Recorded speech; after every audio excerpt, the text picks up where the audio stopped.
It did. All right. Well, good morning, everyone. Thank you for joining us. Another edition of our weekly real estate backstory. We do this every Monday morning. We kind of go over the comings and goings, what's happening in real estate, and how it can impact your business. So we kind of want to jump right into. But before you do, Some common home buyer regrets. There's been a lot of talk about buyer remorse, and rather than just say, look, there's buyer's remorse, what we really want to look at is where's the buyer remorse issues coming in, what's the root of the issue, and basically? so because it's some people just say, oh, it's pricing, but actually you'd be really surprised, because one of the biggest issues with buyer regrets is one of the oldest adages in real estate: location, And location, right? And so folks are jumping in before they really research what that location really means to them and how important it is, and how it impacts their family. or their working situation. Do they move away from their job and now their job's requiring them to go back to in office, that kind of stuff. The second biggest home buyer regret is not getting a home inspection. And so we see that, and I highly encourage you, never ever sell a house without a home inspection. And buyers sometimes walk in a house, on the surface it looks great, but you and I both know surface great, but what's inside. So when they don't get inspection and they're trying to save that $350 to $450, it's really not worth it. Yeah. Now, our third biggest one is, and it's so timely right now, not researching mortgage options and rates. Right now, if you're not checking rates, you are not doing yourself or your clients any kind of a service or a disservice. That right. Next one is, too many buyers focus only on the aesthetics, how pleasing it looks to the eye, and not like sometimes we've seen buyers walk in the house. Oh, it's so gorgeous, it's beautiful, and you're like, ma'am, there's a giant crack in the brick as we walked in the front. But have you seen the foyer, kind of thing? So focusing too much on just aesthetics and not really how sound the house may be. And we all know a well-staged home typically sells much better, and you can overlook a well-staged home on the minor deferred maintenance. Well, that's not why you stage, though. Okay. Well, I understand that, but the minor deferred maintenance can be a huge issue. So another thing is that the buyer is not looking at maintenance at all, because for right now, everything looks perfect. So therefore, there's no issue with the house, and they don't understand what maintenance is. Yeah, maintenance is a big deal. And then not understanding how much repairs will be. We see that all the time, where buyers will be like, oh, well, we'll just update the kitchen. And we seen they're like, oh, on the budget HDTV, it says this much, and we can do ourselves because of labor for free. But guess what? On HDTV, those labor are free. They can rebuild an entire house in 30 minutes on HDTV. Right. Surely it can't be that hard. Right. But anyway, there's always timing for everything, especially when you tile or you paint or repairing sheetrock. There's process and steps to it.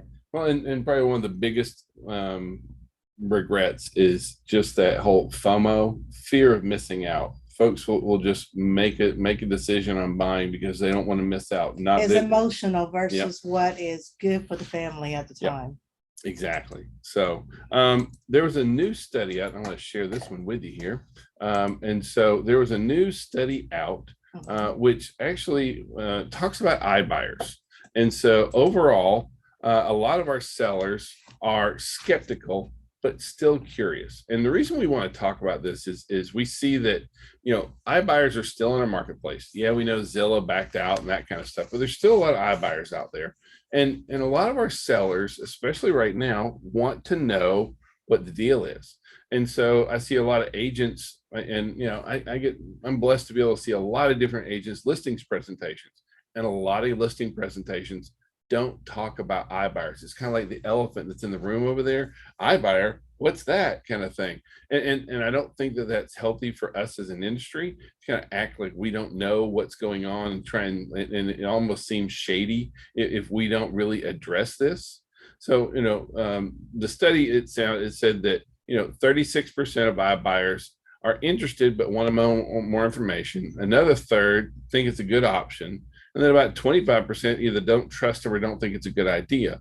Now, understand that an iBuyer is really just an investor looking to buy a property at one price and sell it at a higher price to make a profit. That's how it's going to be at the end of the day. That's what it is. And so the iBuyer was capital I, meaning investment. So the investor are not here to give your client free money, period.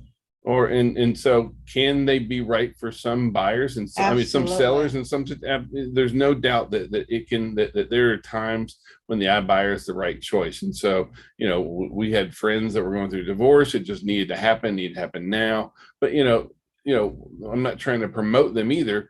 I know that they're in the marketplace, but we need to be able to speak intelligently to our clients about what does a iBuyer look for. Yes, they say, hey, no realtor fees, but then they'll charge a 7 to 10%. Well, it's called a convenience fee. So it's very convenient for them to take 10% of your money or of your value kind of thing. So, but being able to clearly articulate those it is so important for us to be able to show professionalism and really knowledge of our industry. On that same poll, they said, what reservations would you have about purchasing a home from a company rather than an individual? Is that they're more concerned about getting taken advantage of, and everyone is kind of like nearly 42%. That's huge, y'all. Yeah, and then the poor quality of repairs. We see the repairs kind of going all over because some of the iBuyers will let the seller make the repairs, and it's just enough to get by, kind of thing. Right. You can't really negotiate with the iBuyers, that kind of stuff. So yeah, it's an important thing, and so you can see that iBuyers our sellers understand, and our buyers know that the iBuyers are in the market. Not addressing them hurts us. We need to be able to talk about these guys intelligently about what's really happening, how they impact our market. Sometimes depending on the client, every client of ours is different. So some of your client may be a handyman. For them, it's not a huge issue. Yeah. And the price is right for them. So yeah. So our inflation numbers came in from May and it hit a new 40-year high. And I say that just because we need to understand that core inflation actually went down, but that's inflation that doesn't really include energy and food. And if you don't use energy or eat, it would impact you. So overall, overall total inflation went up. We saw that, and I think everyone's seeing that. That's impacting us in a lot of different ways in the real estate world. I'm not here talking about inflation. I don't control inflation. Anybody else, but you need to understand, so why would a high inflation number drive our mortgage rates up? So mortgage rates jumped up last week. But you have to understand that mortgage rates are not tied to the federal funds rate, which the Fed is going to be meeting on Wednesday this week, and I expect they're going to take another half point chunk out of that. But see, what happens is interest rates, mortgage rates are based largely on the 10-year treasury. And whenever there's real volatility and things happening on the markets, so the stock market, that kind of thing, a lot of people move their money over into treasuries, i.e. 10-year treasury. And so when a lot of people move it over into treasuries, the price goes up. When the price of the 10-year treasury goes up, what do you think happens to interest rates? They go up. So, I do expect to see mortgage rate, the federal funds rate raise. It may, there may be some knee-jerk reaction for a point, for a tenth of a point here or there, but it really shouldn't impact us nearly as much as everyone really does think it will. Well, the mortgage industry has to also balance that out, because what happened is that if they hike up too much, then they're going to lose a lot of loan application. Yeah. And so that's what's going on right now. Well, but they're trying to control inflation. That's their big goal. But now what's happened on the real estate side of things is mortgage purchase applications are down 40% from our peak. Now it's not 40% total. We're probably down about 20% from where we were this time last year. So we have a 20% reduction in mortgage applications right now.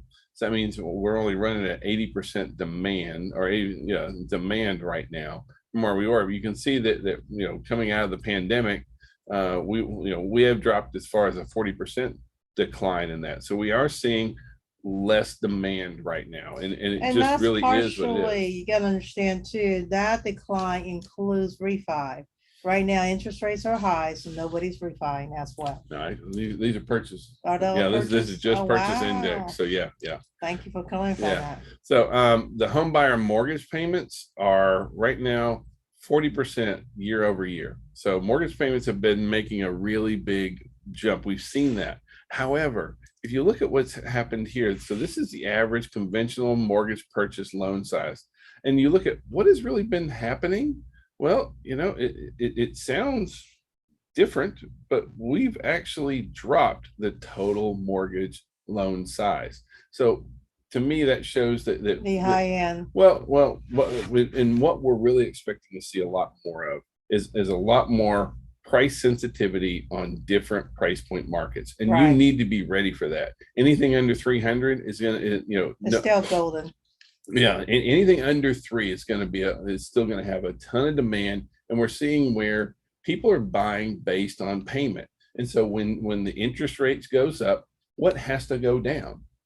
The total amount has to go down. So if I could have, so like I can't afford a $400,000 house, I can only afford a $350,000 house. And so we're seeing where the loan sizes are actually going down right now. So we're going to see more impact on the middle, and on the lower end is going to have a lot of, it's going to drive more demand onto those price points. So, and as we mentioned before, every point in interest is worth a $50,000 purchase power. Actually, I've got a graph to share with that too. Yeah. Okay, yeah. Great. I want to talk briefly about the adjustable rate mortgages, because they're kind of double where they were before. And a lot of folks don't understand about ARMs, adjustable rate mortgages. So, right now the average, actually was a 5.23 this past week kind of thing. So whereas, it's the adjustable rate mortgages are at 4%. You have to understand that ARMs have different terms. So you have a 5-1 ARM, a 4-1 ARM, a 7-1 ARM, a 10-1 ARM. What that means is that interest rate is going to hold for that initial term. So a 5-1 ARM at 4.04 for the first 5 years of the mortgage, it's going to be at 4%. And then after that, then something's going to tick. So either you refi or you take the higher interest rate. So a lot of times you have an initial adjustment cap. Sometimes you have subsequent adjustment caps. A lot of times they'll have a lifetime cap, but the lifetime cap is normally 5% over where it is now. So if you come in at 4, you could easily be going to 9%. And so ARMs are right for those folks that have every intention and ability to, in 5 years, refinance or pay off their mortgage, or not need a mortgage anymore. We see where, a doctor starting their practice, things like that. And so we see a lot of this kind of thing going on, but we have to be very careful, because it's one of those where, because of the lower rates, it becomes appealing. And we want to make sure that we don't end up turning into what's happening in Canada right now. In Canada, about a third of the mortgages there are ARMs. And I'm not trying to be critical of Canada or anything like that. We're good friends. Gratification, because they only look at what's here now, not what the future holds. And they're betting basically what they will do in the future versus what's happening now. Well, but you have to understand that now, first of all, the Canadian real estate market is crazy. It's nuts. Toronto, the median price for a single family home in Toronto is $1,500,000, $1,500,000 for a Canadian or US dollar. I think it's Canadian, but it's pretty close. And so $1,500,000, and so that is a really big deal on one hand. So their loan to income ratios are nuts. They run over 450% LTV, which is astronomical. However, what I wanted to point out is about a third of the folks, at least 25 to 30% of the mortgage holders in Canada have an ARM, and they're expecting that to see payments jump by 45%. So if you were paying $2,000 in mortgage, now you're paying $3,000 in mortgage. ARMs, for folks who try to get in on ARMs and take advantage of those lower rates, but don't have a plan or financial plan or the financial ability to get out of an ARM, they can get really, we saw so many of these happen in 2006 and 2007. That's what happened with foreclosure. ARM isn't a tribute factor. A big deal for that. And so when you're basically betting on future, we know that it's important. We know that there's a lot of folks that can take advantage of this loan product. We're not knocking it. We're saying, let's be wise about this. Let's be smart. As real estate practitioners, we have to make sure that we are offering sound advice to our clients, and we're putting them with lenders who are going to make sure that they're not being predatory in how they deal with it, and they're going to explain all the financial risks and benefits for using different loan products and how that applies. So let's just make sure that we're doing that, because this is a really big deal. I don't want to see people get burnt like they did and like what's going to be happening in Canada here soon. So a new survey came out from a company called How Much, and it says, how much do you need to afford for the average home in your state? And here in Georgia, it's right at $60,000. So for a medium priced home, you need to make $60,000. I don't share that with you I share that only as a benchmark number, okay? Because there's some places where you can afford it for less, and there's some places where you can afford it for more. Depends on your across the state, location. There you go. There we are. All right, exactly. All right. How much rates are impacting payments? There you go. So Ming brought this up earlier, and so this is a new study by state, and so they took the state of Georgia and they said, what was the average mortgage amount for 2022? And they said, what was the average APR in January, and what was the average APR now? What did that monthly payment do in January? What was that monthly payment now? And so the average amount difference, just average home in Georgia, is spending $250 more per month on the average mortgage rate. So right now, every year they're paying $3,000 more on mortgage. Well, and over a 30-year term, it's almost $90,000. $90,000. I know, that's the number that the attorney said. Don't look at the whole number as a whole at the end of the loan, because you'll get scared. Yeah, and they're right. Well, and that $250 a month, that's a big deal. And so, for years, like especially the last couple of years, we were like, buy now. Now's the time to buy. Now's the time to buy. Suddenly everybody's like, gosh, I wish I'd literally listened to you guys, right? So, but that's what it's costing us right now. The average monthly payment in Georgia right now, it's $1,700. So just as a general ballpark number, that's a number we need to understand, is that for the medium priced home here in Georgia, that's a $300,000 home. Yeah, and for a $300,000 home, it's going to run you about $1,700 a month. And that's just a good ballpark. So for folks wanting, like what, especially when we're talking to buyers and things like that, like what kind of a monthly payment should I really be looking at? There's always going to be differences in taxes and that kind of stuff. I was going to say, this is just principal and taxes. Yeah. This is not including your escrow and your property tax. Yeah. So it can be much higher than this. Now, on the credit score side of things, we are going to be seeing some relief for some of our buyers. Medical debt is soon going to disappear. Some of the medical debt will disappear. Right. All right. And so right now, what's going to be happening this year and next year is going to eliminate about 70% of the medical debt on the credit reports. And so some will disappear this summer, and then some will be out next year. They're expecting that credit scores are going to go up even more. And for a lot of folks that have had credit, and one of the big deals here is if you got sick and you had medical debt, that was not related. They find that medical debt does not relate to your ability to repay a loan. Like just because you got sick or you had COVID or you had an illness doesn't mean that now you're a bad risk. And so they're going to be taking that out. And I think that's an important thing to be able to do. And the reason being is that if you're sick, you really can't work. Yeah. So therefore, and sometimes when you're sick, the medical bill is something that's unexpected, unplanned. So therefore, and normally they're pretty big chunk. Yeah. So therefore, they're taking that off. Yeah. All right. Mortgage holders saw equity rise significantly, kind of thing.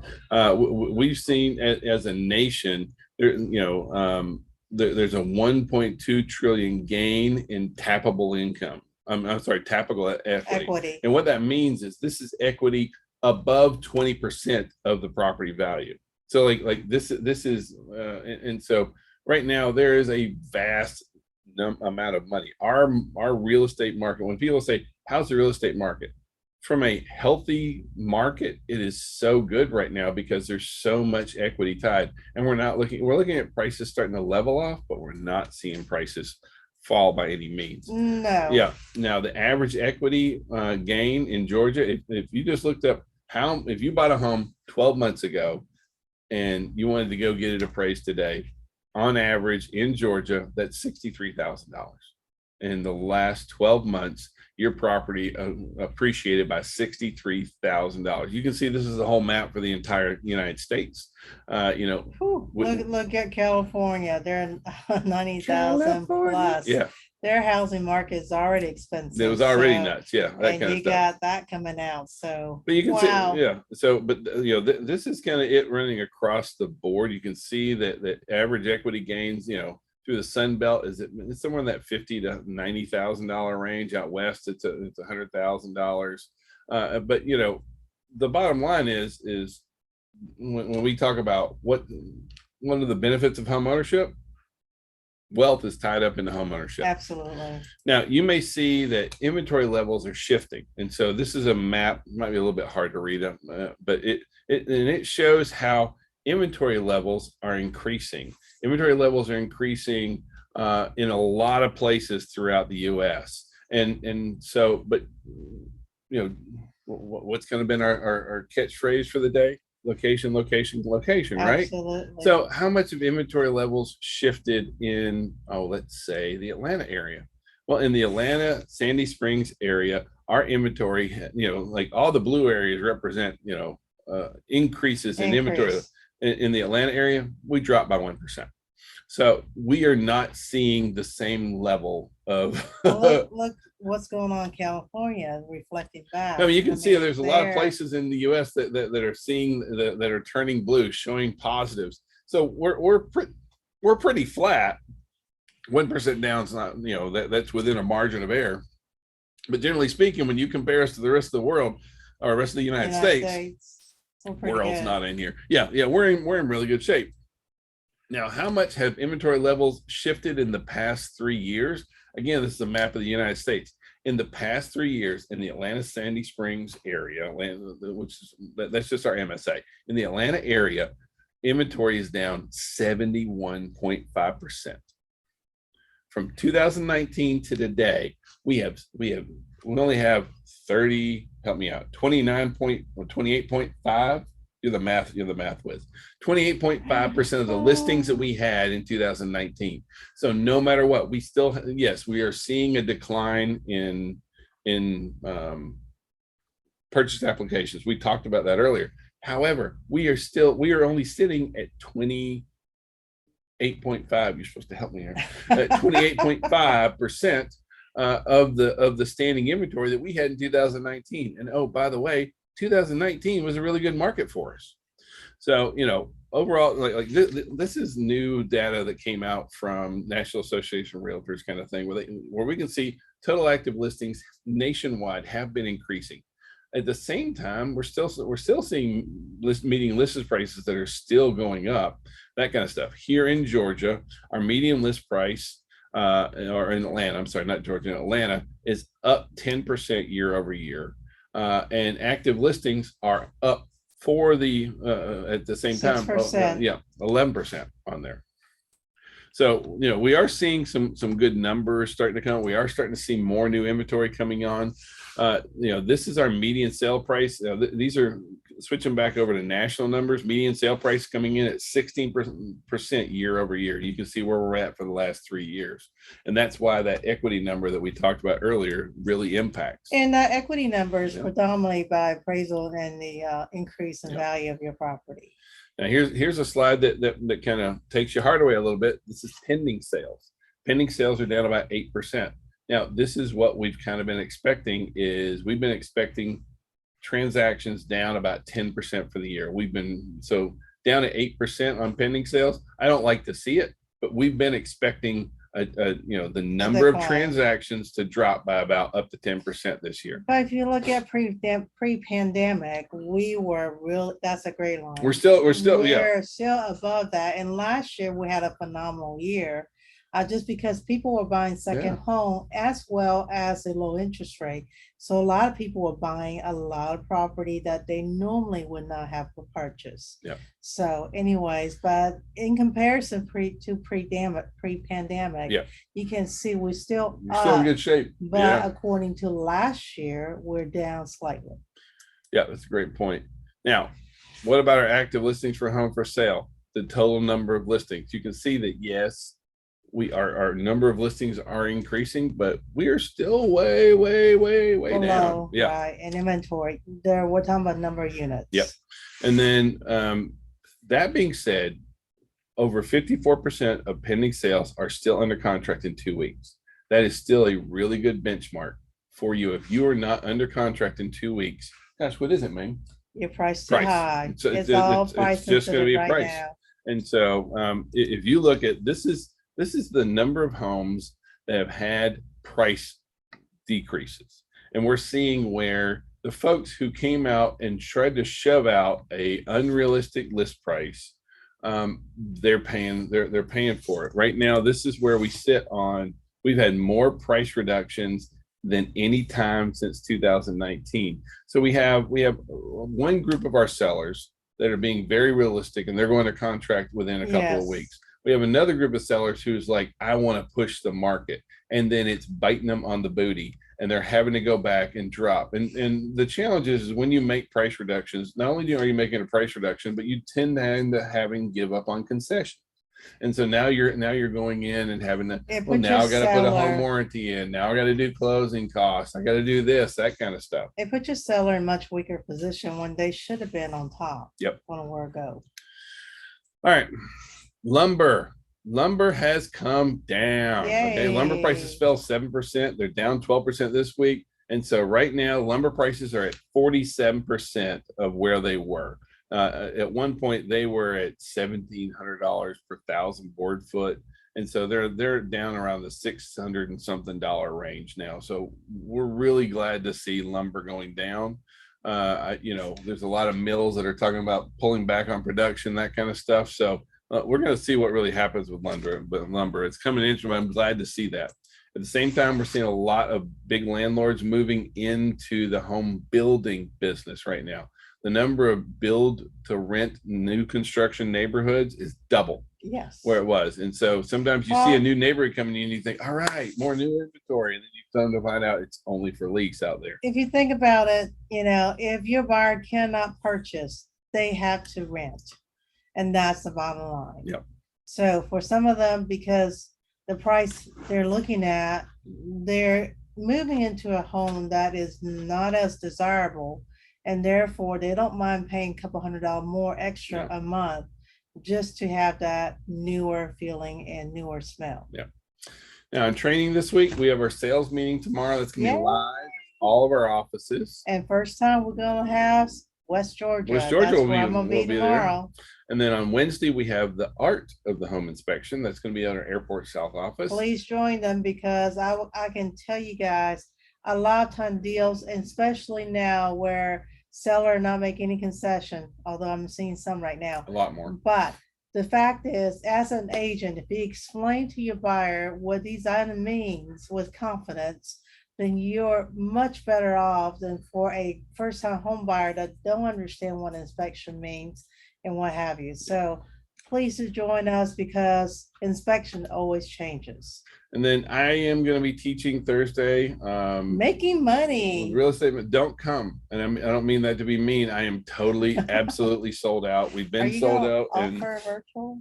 No, but we've already added more of the classes in. So it is my newest class. And I really do want to know more about working with investors and making money and being an investor. That's the class for you, but please don't. I'm already sold out on Thursday, so I'll do it. I'm going to add more to it, but just don't. In a different location. Don't come. So I love you, but don't come. Please check out the training website for additional making money with real estate investing. And gosh, that wraps us up this week. So if we can be of any kind of service, please call, text, smoke signals. We answer it all. Have And a for our great- agent, really quick, please tap into KB Core. Y'all have done such a fabulous job, but I still got a great percentage of you guys I have not even looked at it. So take Jump some in. time this summer and please jump in because it's gonna earn you money.